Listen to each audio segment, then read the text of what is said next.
marcher dans ton champ et trébucher sur quelque chose qui défie toutes les lois de la biologie. Que ferais-tu si tu trouves un veau à 2 têtes?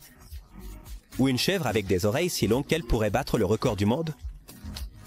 Des créatures génétiquement impossibles aux animaux qui semblent sortis d'un monde parallèle, les agriculteurs ont découvert les trouvailles les plus étonnantes sur leur terre.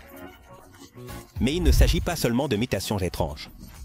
Il y a aussi des découvertes fossiles qui mettent en évidence la présence de créatures préhistoriques et mystérieuses. Merci, que tu n'aurais jamais imaginé trouver.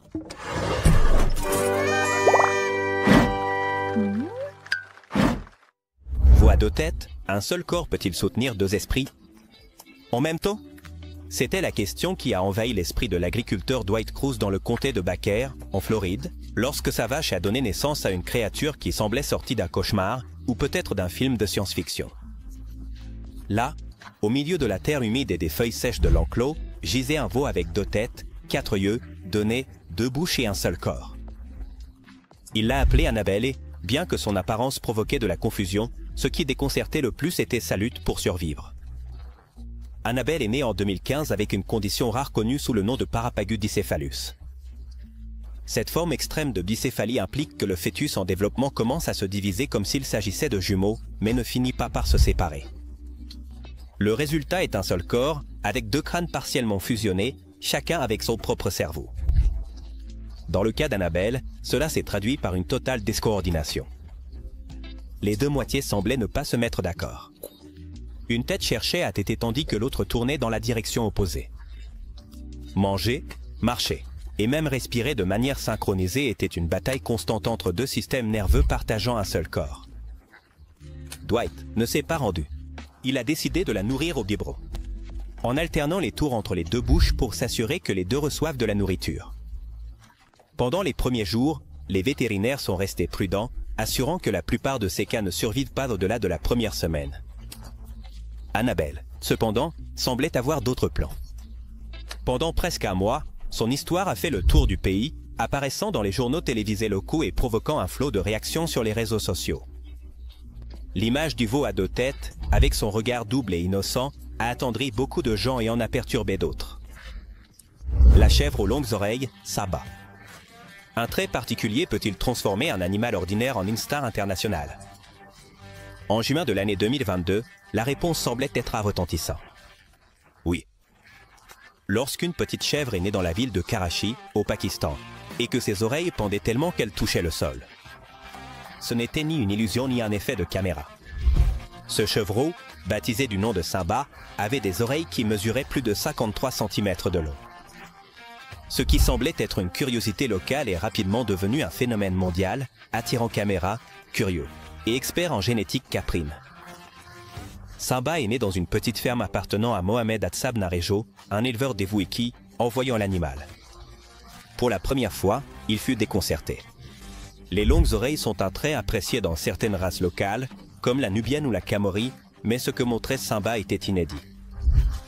Son apparence était si hors du commun qu'il fut rapidement considéré comme un possible candidat pour entrer dans le livre des records Guinness. Et comme s'il le savait, Simba a commencé à se promener dans la ferme avec une grâce digne d'un défilé, ignorant la commotion qu'il causait autour de lui. C'est ici que l'histoire prend un tournant fascinant. Les oreilles, bien qu'adorables et uniques, représentaient un risque réel pour sa santé. En traînant sur le sol, elles étaient exposées aux infections ou coupures, où elles pouvaient même être piétinées accidentellement par l'animal lui-même. C'est pourquoi Mohamed a conçu une sorte de housse protectrice sur mesure, un peu comme des écharpes en tissu doux, pour que les oreilles de Simba soient toujours propres et protégées. De plus, il a réduit le temps que la chèvre passait à l'extérieur et a modifié sa routine pour minimiser tout accident. Super vache belge. Jusqu'à quel point l'être humain peut-il modifier la nature au nom du progrès? La réponse est aussi puissante qu'inquiétante, et peut-être que l'un des exemples les plus extrêmes de cette transformation est l'existence des soi-disant super vaches belges. À première vue, elles ressemblent à des créatures d'un autre monde. Leurs muscles sont si grands, si définis et disproportionnés, qu'elles semblent plutôt sortir d'un film de science-fiction que d'une ferme. Mais elles sont réelles. Ces vaches ne sont pas le produit d'une mutation naturelle, mais d'une intervention délibérée de l'homme qui a commencé au XIXe siècle en Belgique. Tout a commencé avec une idée simple, élever des animaux plus grands pour obtenir plus de viande. Les agriculteurs belges de l'époque ont décidé de croiser la vache locale avec une race de taureaux à cornes courtes. Mais ils ne se sont pas arrêtés là. Au fil des générations, ils ont sélectionné uniquement les spécimens les plus forts, les plus volumineux, les plus prometteurs. C'est ainsi qu'est née la race, connue sous le nom de Belgian Blue ou bleu belge. Ce qui distingue cette vache de toute autre est une mutation génétique qui empêche la production de myostatine, une protéine qui régule la croissance musculaire. En l'absence de cette protéine, les muscles ne cessent tout simplement pas de croître. Le bouvillon texan aux cornes gigantesques, Poncho. Que se passerait-il si une créature des champs devenait une légende vivante, sans jamais dépasser les limites de son ranch? C'était le destin de Poncho, un bouvillon de la race Texas Longhorn, qui s'est fait une place dans les livres des records grâce à ses cornes démesurées. Né dans un paisible pâturage de l'Alabama, Poncho semblait être un animal comme les autres dans le troupeau, jusqu'à ce que sa croissance défie toutes les attentes. Au fil des années, ses cornes ne faisaient pas que croître. Elles s'étendaient en ligne droite comme les branches d'un chêne centenaire, jusqu'à atteindre une longueur qui semblait impossible. La famille Pop, ses gardiens, savaient qu'ils avaient un animal spécial, mais n'auraient jamais imaginé qu'il atteindrait une renommée mondiale. Avec une envergure de 3,25 m d'une pointe à l'autre, les cornes de Poncho ont battu le record Guinness comme les plus longues jamais enregistrées pour un taureau de sa race. C'était tellement impressionnant de le voir de près que les visiteurs restaient souvent sans voix. Surtout en comparant la longueur de ses cornes à la taille d'une personne moyenne. En fait, en se tenant à côté de lui, les hommes dépassaient à peine la base de ses cornes. Cela nous amène à une question inévitable. Comment un animal si énorme peut-il garder un tempérament aussi serein? Contre toute attente, Poncho était un géant paisible. Il se promenait calmement sur son terrain, ignorant les visiteurs, mais laissant une impression indélébile sur tous. Son comportement était si tranquille, que même les enfants pouvaient s'approcher sans crainte. Malgré sa taille, il n'a jamais montré de signe d'agressivité. Pour la famille Pop, il était plus qu'un trophée vivant. Il faisait partie de la famille, un symbole de fierté et d'humilité. Élevage d'alpagas qui semble extraterrestre. Que feriez-vous si, à la naissance d'une créature dans votre ferme, la première chose à laquelle vous pensez est qu'elle pourrait ne pas être de ce monde? C'est exactement la sensation qui a parcouru le corps d'un fermier du Royaume-Uni. Au moment où l'une de ses alpagas, Merci, a donné naissance à une progéniture si étrange que même sa mère, pendant les premières secondes, a semblé la rejeter avec un mélange de perplexité et de peur. Il ne s'agissait pas d'un être mythologique ni d'une mutation aberrante, mais ce qui a été vu dans cette étable a suffi pour que beaucoup sur Internet parlent d'un bébé extraterrestre. La progéniture, extrêmement maigre, avec un cou très allongé et des yeux saillants, est apparue dans plusieurs photographies virales partagées sur les réseaux sociaux. Son apparence semblait sortie d'un film de science-fiction. Sa peau, encore humide, collée aux os, ses oreilles étaient pointues et son corps manquait de l'aspect duveteux. Fourrure qui couvre normalement ces animaux. L'effet était troublant, mais ce que beaucoup ignoraient, c'est que cette image était complètement normale. En effet, les bébés alpagas, surtout les nouveau-nés, ont un aspect faible et sans défense, jusqu'à ce que leur pelage soit complètement sec. Cela nous amène à une question plus large. Combien ignorons-nous réellement sur le monde animal, même dans ce que nous considérons comme quotidien? Les alpagas, originaires d'Amérique du Sud, se sont bien adaptés à des régions du Royaume-Uni où de petits éleveurs ont trouvé en elles une alternative commerciale viable. Ce sont des animaux sociables, résistants, et avec une laine de très haute qualité. Cependant, leur phase néonatale est brève, fragile et pleine de risques. Ce petit, qui a été provisoirement appelé Z par les internautes, est rapidement passé de l'apparence d'un extraterrestre à celle d'une adorable petite boule de laine, qui gambadait dans le champ comme n'importe quel autre. RCP traumatique sur une éléphante mère. L'instinct maternel peut-il être si fort qu'un sauvetage se termine même par une tragédie momentanée? Dans la province de Nakhon Nayok, en Thaïlande, un groupe de fermiers a assisté à une scène qu'ils n'oublieraient jamais. Une mère éléphante et son petit étaient tombés dans un trou profond d'environ 2 mètres. Le sol, humide et glissant, les empêchait de sortir par leurs propres moyens. Les pachydermes étaient piégés, effrayés, et chaque seconde qui passait augmentait le risque qu'ils paniquent ou subissent des blessures graves. Mais ce que personne n'attendait, c'était que le sauvetage qui sauverait l'un. mettrait l'autre en danger. L'appel à l'équipe vétérinaire fut immédiat. La mère éléphante essayait de protéger son petit du chaos qui l'entourait, sans comprendre que ceux qui s'approchaient ne voulaient que l'aider. Avec l'aide d'une grue, les sauveteurs ont réussi à sortir d'abord la mère. Cependant, dans son désespoir de retrouver son petit, l'éléphante a trébuché et s'est violemment heurté contre une structure en béton. Son énorme corps est lourdement tombé au sol et est resté immobile. Les secondes de silence qui ont suivi étaient accablantes. Les sauveteurs ont pensé que la mère était morte. Cela nous amène à un moment de courage extraordinaire. Sans perdre de temps, les vétérinaires ont commencé une manœuvre peu commune sur des animaux de cette taille. Ils ont commencé à lui pratiquer une réanimation cardio-pulmonaire.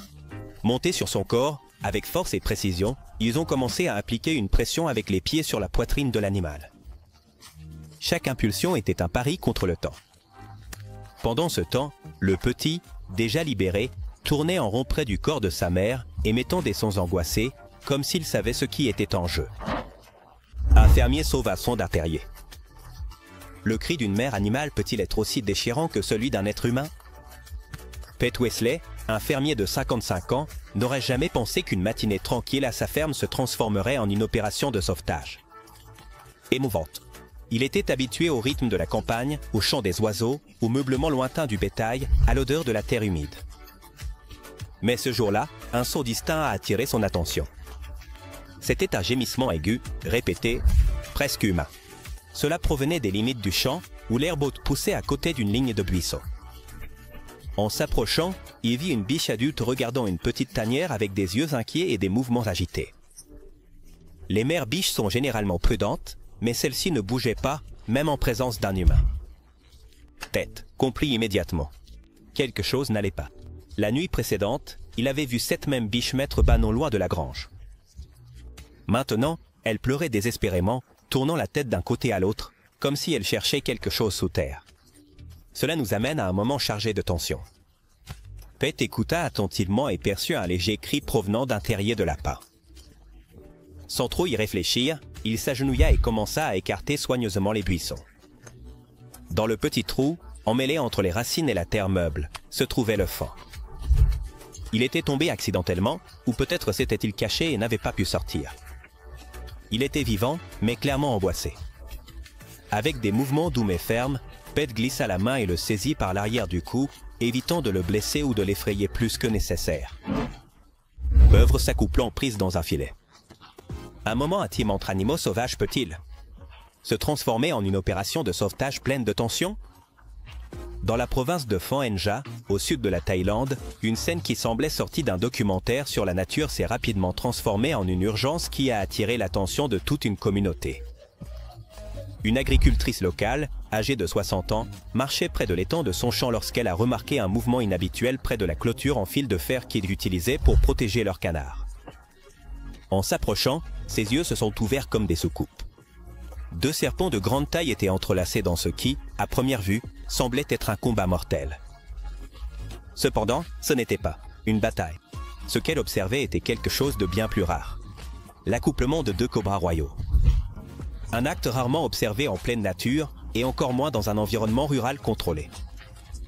Mais ce qui aurait pu être un événement fascinant pour un observateur patient est vite devenu un problème. Les 2 cobras s'étaient retrouvés piégés dans le réseau de protection. Leurs corps s'enchevêtrèrent encore plus alors qu'elles tentaient de se libérer, confondues par le matériau artificiel. Ne sachant que faire, la fermière demanda de l'aide à ses voisins, qui à leur tour appelèrent un groupe local de sauveteurs de la faune sauvage. Cela nous mène à une opération aussi délicate que dangereuse. Lorsque l'équipe est arrivée, elle a trouvé un mâle d'environ 2 mètres 40 cm et une femelle de peu plus de 2 mètres, encore vivants, mais épuisés. Les cobras royaux, connus pour leur venin extrêmement puissant et leur comportement défensif, représentaient un risque tant pour eux-mêmes que pour quiconque s'approchait. Mais l'équipe était entraînée, avec une précision chirurgicale, elle a saisi les têtes des serpents avec des outils spéciaux et a commencé à couper soigneusement les fils du filet. La moindre erreur pouvait se terminer par une morsure mortelle ou par la mort des animaux dus au stress. Fausse créature hybride, humain, cochon, maquette allemande.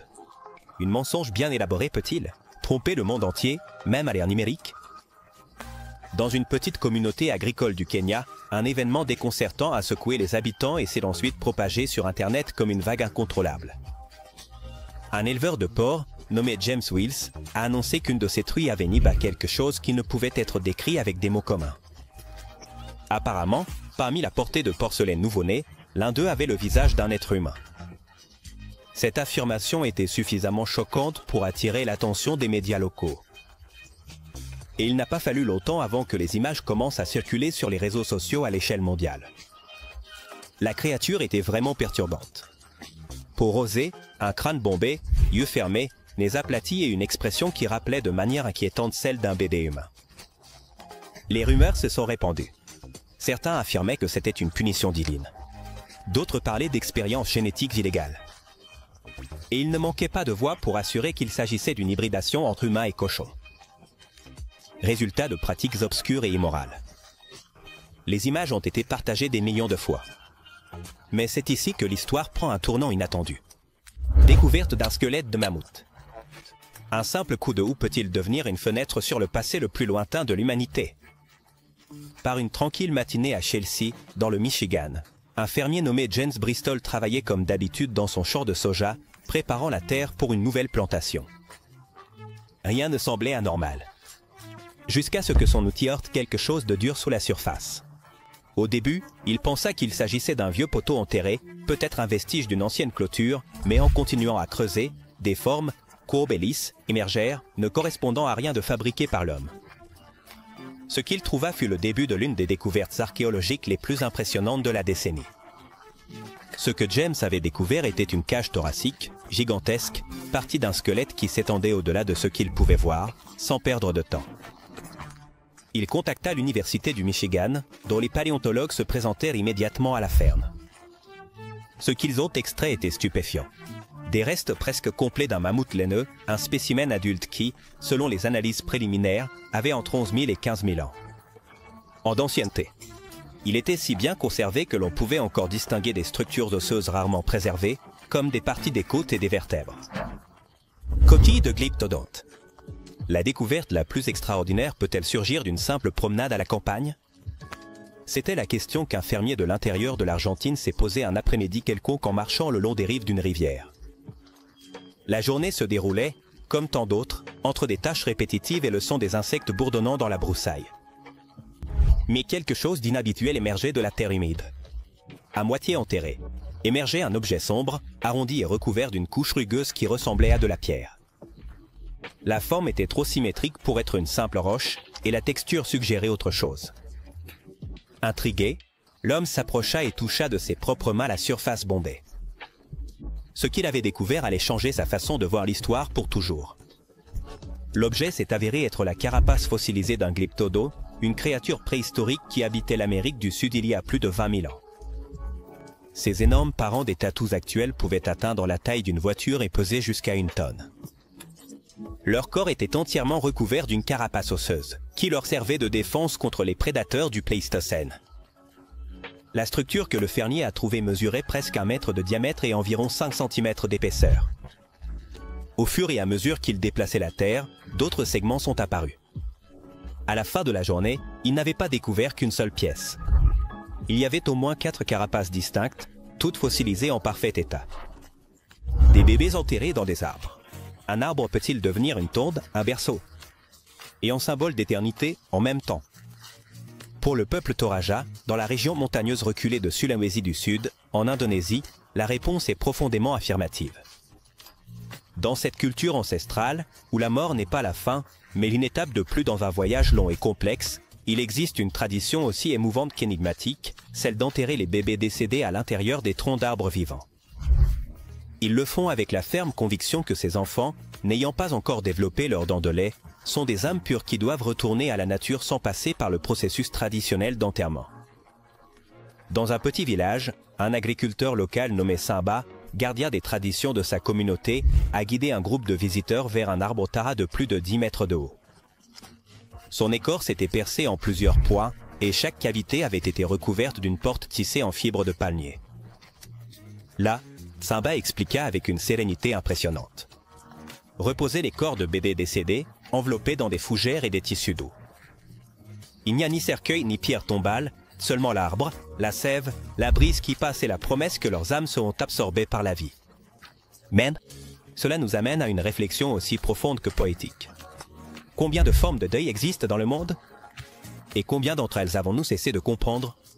Dans la culture, la mort n'est pas un événement tragique en soi, mais un moment qui doit être traité avec respect, patience et symbolisme. Pour les bébés qui meurent avant leur première dent, le rituel de l'arbre est une manière de rendre leur âme au cycle de la vie, leur permettant de grandir spirituellement avec le tronc qui les contient. Avec le temps, les incisions se ferment et cicatrisent. Petit corps à l'intérieur de l'arbre, même. Peuple Atsab et le baobab avec de l'eau. Que signifie s'adapter complètement à un environnement sans rien lui demander en retour? En échange, pour le peuple Atsab, l'une des dernières tribus de chasseurs-cueilleurs de Tanzanie, cette adaptation n'est pas seulement une question de survie, mais aussi de sagesse ancestrale transmise de génération en génération. Dans le nord aride de la Tanzanie, le peuple Atsab a trouvé une source de vie qui ne se trouve pas dans les terres cultivables, ni dans les rivières, mais dans les imposants baobabs. Ces arbres, connus pour leur capacité à stocker de l'eau dans leurs troncs, ont été pendant des siècles le salut de ces personnes dans un climat extrêmement sec. Les Atsab sont connus pour leur capacité à survivre dans l'un des environnements les plus inhospitaliers de la planète. Dans leur territoire, la pluie est rare et les sources d'eau potable sont extrêmement limitées. Cependant, les membres de cette tribu ont une connaissance approfondie de leur terre, apprenant dès leur plus jeune âge à lire les signes de la nature. Et l'une des ressources les plus précieuses qu'ils ont trouvées est le baobab, dont le tronc spongieux stocke de grandes quantités d'eau pendant les pluies, permettant aux Atsab d'accéder à cette réserve naturelle en période de sécheresse. La capacité à grimper à ces arbres gigantesques et à extraire l'eau de leur intérieur est une tradition fondamentale pour les Atsab, utilisant des cordes en fibres naturelles. Les hommes et les femmes de la tribu montent au sommet des baobabs, où, avec une dextérité admirable, ils font un trou dans le tronc pour extraire l'eau. Bien que l'arbre semble mort pendant une grande partie de l'année, à l'intérieur, il y a un réservoir vital qui non seulement donne vie à la tribu, mais leur fournit également l'espoir de survivre. Un autre jour. Crocodile sacré de Basule, Afrique. À quel point la connexion entre une communauté et un animal peut-elle être forte dans le village reculé de Basule? Situé dans la région de l'Afrique centrale, les crocodiles ne sont pas seulement une partie intégrante de la faune locale, mais ils sont considérés comme des êtres sacrés. Ces reptiles, connus pour leur réputation redoutable en tant que prédateurs, sont vénérés par les habitants du village, qui croient que ces animaux ont un lien spirituel avec eux, un lien qui remonte à des siècles. Mais le plus fascinant de cette relation est que les crocodiles de Basule sont, pour les habitants, bien plus que de simples créatures sauvages. Ils sont les gardiens de la prospérité et de la protection. L'histoire des crocodiles sacrés a commencé il y a des siècles, lorsque, selon la légende locale, un crocodile a sauvé le village d'une grave sécheresse. Pendant une période de pénurie d'eau, lorsque la rivière voisine s'est asséchée et que la région était au bord de la famine, le village a prié ses divinités, demandant de l'aide. C'est alors qu'un crocodile est apparu des profondeurs de la rivière, guidant les habitants vers une source d'eau fraîche qui était cachée, loin des regards humains. Depuis ce moment, les crocodiles ont été vus comme des êtres sacrés, capables d'apporter de l'eau et, par conséquent, la prospérité. Vache-mère est l'étalon protecteur. À quel point l'instinct d'un animal peut-il être fort lorsqu'il s'agit de protéger ses petits? Dans une ferme au Texas, aux États-Unis, un fermier a vécu une rencontre qui défiait les attentes concernant la relation entre les animaux et les humains. Un matin apparemment tranquille, le fermier s'est approché du corral où l'une de ses vaches-mères broutait avec son nouveau-né. Ce qu'il ne savait pas, c'est qu'il était sur le point de vivre la force d'un instinct maternel comme peu d'autres. Les vaches, comme beaucoup d'autres animaux, sont extrêmement protectrices envers leurs petits. En s'approchant de la vache-mère pour vérifier le veau, le fermier remarqua immédiatement un changement dans son comportement. La vache commença à bouger, agiter, et dans un acte instinctif, elle s'approcha de lui avec la tête. C'est prête à attaquer. Sans avertissement, la vache-mère chargea le fermier avec une telle force qu'il recula. Il était clair qu'elle ne permettrait à personne de s'approcher de son petit sans faire face à sa protection féroce. Ce qui s'est passé ensuite fut encore plus surprenant. À ce moment précis, l'étalon de la ferme, un cheval de grande taille et de force, observa la situation à distance, comme s'il comprenait la menace que son propriétaire représentait pour la vache et son veau. L'étalon, de manière instinctive, s'approcha du corral. Sans hésiter, l'étalon intervint, s'approchant rapidement de la vache mère. Ce qui suivit fut un comportement inattendu. L'étalon poussa doucement la vache pour l'écarter, la guidant de retour vers son veau. En quelques secondes, la vache calma sa fureur et le fermier put s'approcher à nouveau, cette fois sans problème. Cet événement, bien que unique, soulève une question fascinante. À quel point les animaux sont-ils conscients des rôles de protection dans leur environnement? Bien qu'il soit connu que certains animaux, comme les loups ou les éléphants, ont une structure sociale très marquée. Cet incident a montré que même un étalon, tout comme les vaches, peut prendre le rôle de protecteur. Son instinct n'était pas d'attaquer, mais de servir de médiateur, s'assurant que l'équilibre dans le corral soit rétabli. L'intervention de l'étalon a été, pour le fermier, une leçon sur la dynamique complexe entre les animaux de sa ferme. Il ne s'agissait pas seulement d'une relation entre l'être humain et ses animaux, mais aussi d'une interaction plus profonde. Presque comme si les animaux avaient une compréhension instinctive du bien-être collectif. Ce matin-là, le fermier a appris que, dans un monde où les hiérarchies animales sont souvent invisibles. Pour nous, parfois un cheval peut être le héros dans une situation inattendue.